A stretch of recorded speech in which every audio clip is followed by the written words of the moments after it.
الزيني.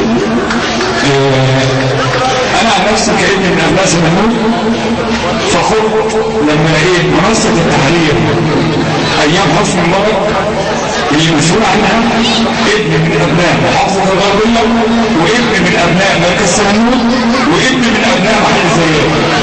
حسيت ان الغربية ليها شكل، ان الغربية ليها شكل داخل التحرير. كنت افتخر بروح الغربية واللي ماسك منصة التحرير واحد من ابناء الغربية الدكتور احمد جبار، استاذ ورئيس قسم الصحافه كليه اداب بني سويف، عضو مؤسس صحافه ست مجلس استقبال الجامعات، مؤسس لكفايه، مساعد المنسق العام للجمعيه الوطنيه للتغيير، ووكيل مؤسسي حزب الدستور اللي افتخر ان انا احد اعضاء مؤسسه. انا طبعا من ابناء محل الزيات هو لي علاقه في علاقات نصف حتى هنا في الرهبين، وفي طبعا زي ما انتم عارفين ان احنا تقريبا العائلات في القرى المتجاوره بتبقى تقريبا اسره واحده، بتلاقي القرى المتجاوره في بينها علاقات نصف، فاحنا بيسعدني جدا ان اكون بينكم اليوم. الكلام اللي اتقال من اول الاحتفال وخاصه من ام الشهيد محمد الجندي هي كلام ويخلي الإنسان يتذكر الأيام الأولى للثورة.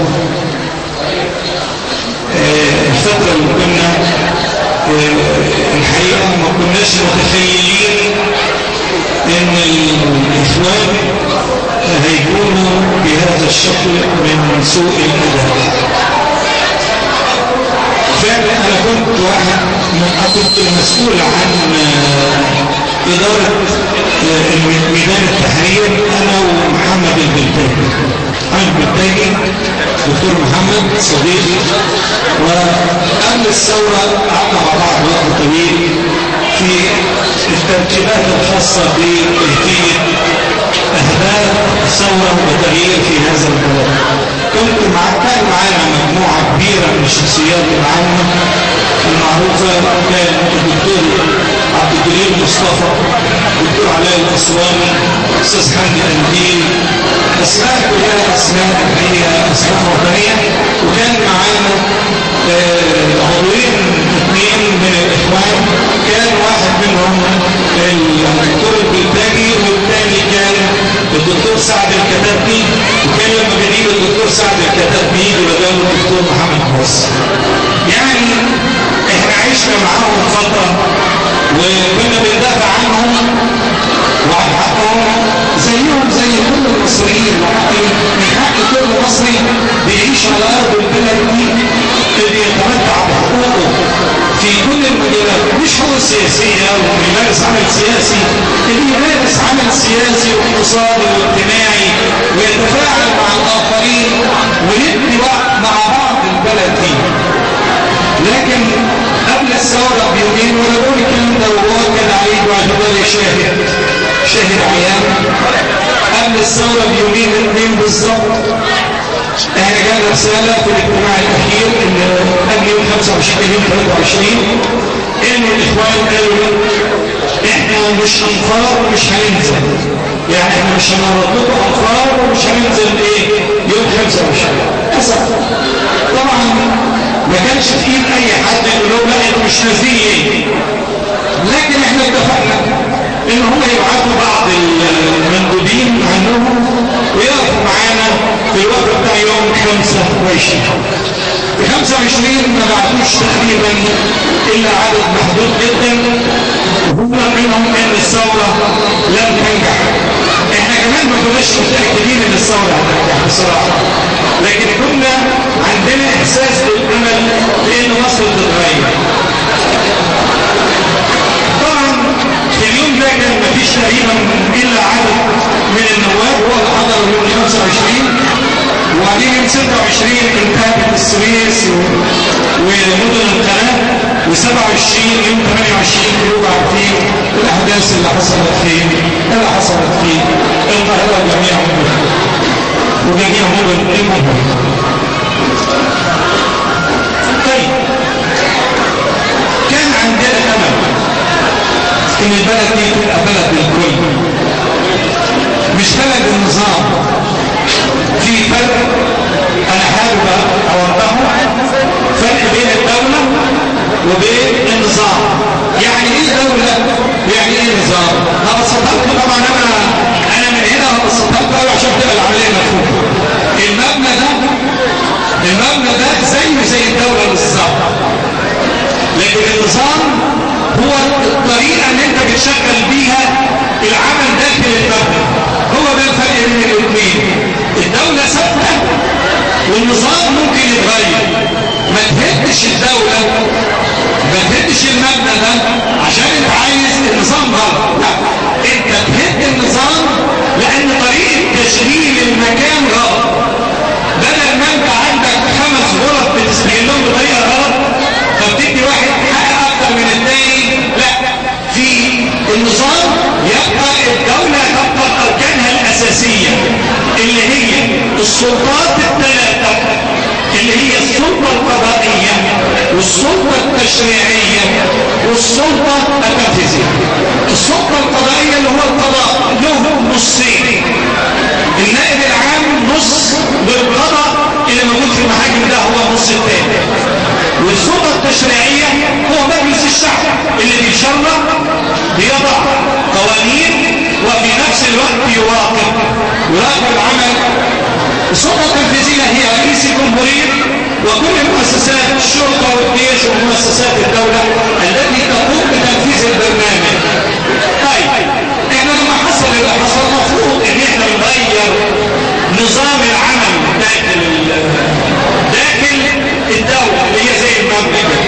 نغيره ليه؟ لانه ده ماشي غلط، بيدي ناس قد كده وناس تاني مش لاقي. ده ما حصلش. احنا فوجئنا انه بعد ما طمنا قلنا كويس ان الدكتور مرسي اللي جاب، وانا واحد من الناس اللي انتخبوه، وانا بقولها وانا زعلان، لكن لازم اقولها ان هي الحقيقه ان احنا كنا وثقنا فيه. في فرق بين ان انا نيتي سليمه وبين ان انا كنت نيتي مش كويسه. فكنت انا نيتي سليمه يبقى انا على قد نيتي، وكل من انتخب محمد مرسي ايضا كان نيته سليمه. اللي حصل ايه؟ انه لما جه الدكتور مرسي للاسف ما قدرش يدير البلد كويس لسببين طبعا عرفناهم بعد كده. احنا عندنا في البطاقه انتوا عارفين في طنبور اللي كان بيشتغل زمان ده فاكرينه، في طنبور تقدر تلفوه يطلع لك ميه، وطنبور تاني واحد مشغله على الهواء فبيبلع هواء ما طلعش حاجه.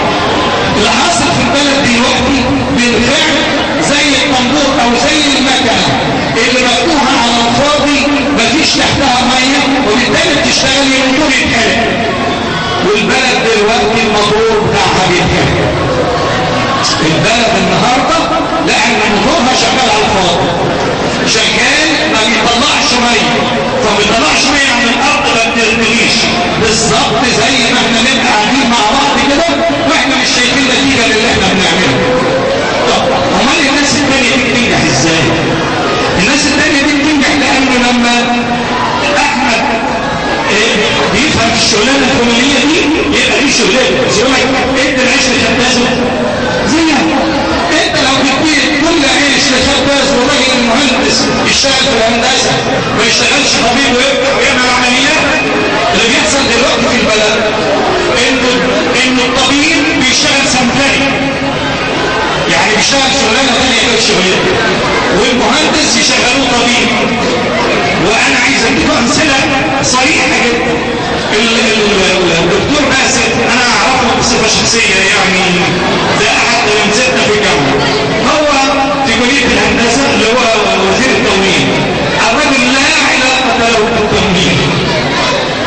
المساله دي طب هو ما يبقاش متخصص قريب من مجال العمل ده، ايه اللي بيحصل؟ ما بيعرفش ينتج لانه هو في شغل في الوزاره شغل. لما نيجي نشوفوا المشاكل اللي حصلت في الافراد النهارده، ايه المشكله؟ عايزين يقدروهم يعملوا عقود هذه العقود بتصدم اصحاب الافراد. احنا عايزين الناس كلها شكل جيد رغيف العيش بدل ما يطلع ما يعرفش لكن يبقى فيه قدامك رغيف عيش محترم تقدر لو انت واخد 3-4 رغيف هتقدر تاكلهم مش تحطهم للفراخ بعدين او ما تاكلوش وهكذا. اذا المساله مش مساله ان احنا ضد الاخوان لمجرد الاخوان، لا احنا ضد الاخوان لانهم ما قدروش يترجموا الثقه اللي احنا اديناها لهم لعمل، لانه انا مش مطلع او انا مش مختار وحضراتكم مش مختارين عشان يقعد يقول في هنا مشكله وهنا مشكله. يا اخي العدل اساس الملك. المشكله دلوقتي مش عدل. هؤلاء السيدات اللائي حضرتنا من جبريل وانصرفنا دول ستات امهات. عندما يقف الدكتور مرسي ويقول حق الشهداء في رقبته، انا واحد من الناس طبعا كنت مصدق ذلك، لكن بعد كده ايه اللي حصل؟ اهالي الشهداء الان الى اليوم يسقط شهداء في وجود الدكتور مرسي. يا رجل انت لم تعرف ان حكم الدم المسلم اعز على الله من ان تهدم الكعبه حجرا حجرا. تقول لي مبنى؟ لا مبنى ايه؟ مبنى ايه؟ انا عندي ابني ولا ابن جاري ولا ابن اي واحد موجود يا جماعه دمه الدم. كل المسلم على المسلم حرام، ماله ودمه وعرضه. ايه ده؟ ايه اللي بنعمله ده؟ ايه فين اسلامنا الحقيقي بقى؟ هو ده اللي احنا عايزينه. ما حدش يكلمنا عن الشريعه واحنا اول واحد عايز نطبق الشريعه. انا اول واحد، مش اللي يتكلم يتشرع كل يوم ولا الشريعه. انا عايز الشريعه. لو هم عايزين الشريعه انا عايز اقابلهم. عارفين ليه؟ طب هو النهارده بيعمل ضرايب على بضوع محلات الخمور، اقفلها يا سيدي. بدل ما تعمل ضرايب وتاكل الناس من الحرام من الضرايب الحرام، اقفل المحلات، محلات الراس ولا الكلام ده ما تقفلها. ما انت بايدك السلطه اعمل ايه؟ اما ان البلد تسير بهذا الشكل واللي احنا عمالين نتخبط وهناخد عايزين ناخد قرض ب 4.8 مليار دولار. عارفين 4.8 مليار دولار اضربوا 7 بقى 7 جنيه. طبعا مش هكلمكم على الدولار اللي بقى النهارده عدى 7 جنيه.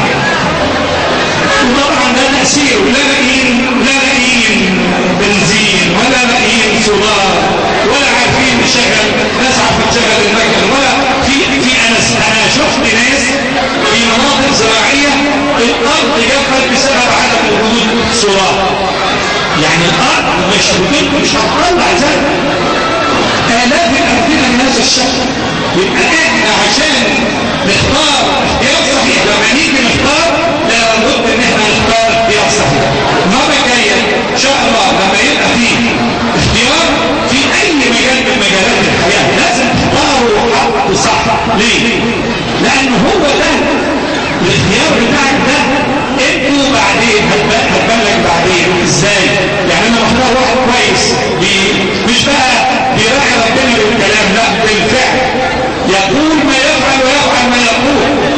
يوم مقتا عند الله ان تقولوا ما لا تفعلون. الانسان لابد ان هو مش يقول ويعتبر القول ده هو مش لا. طبعا اذا لم يكن القول مقرونا بالعمل فلا قيمه للقول.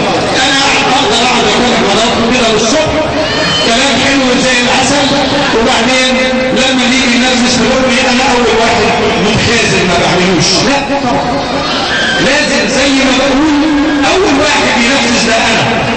لازم ابقى قدوه. يبقى احنا لاحظنا ان رئيس الجمهوريه للاسف الشديد بيقول في حاجات كتير جدا ويتفق على اتفاق كتير ما ياتيش فيها. احنا عندنا في التراث الاسلامي وفي الاحاديث النبويه انه صفات المنافق 3.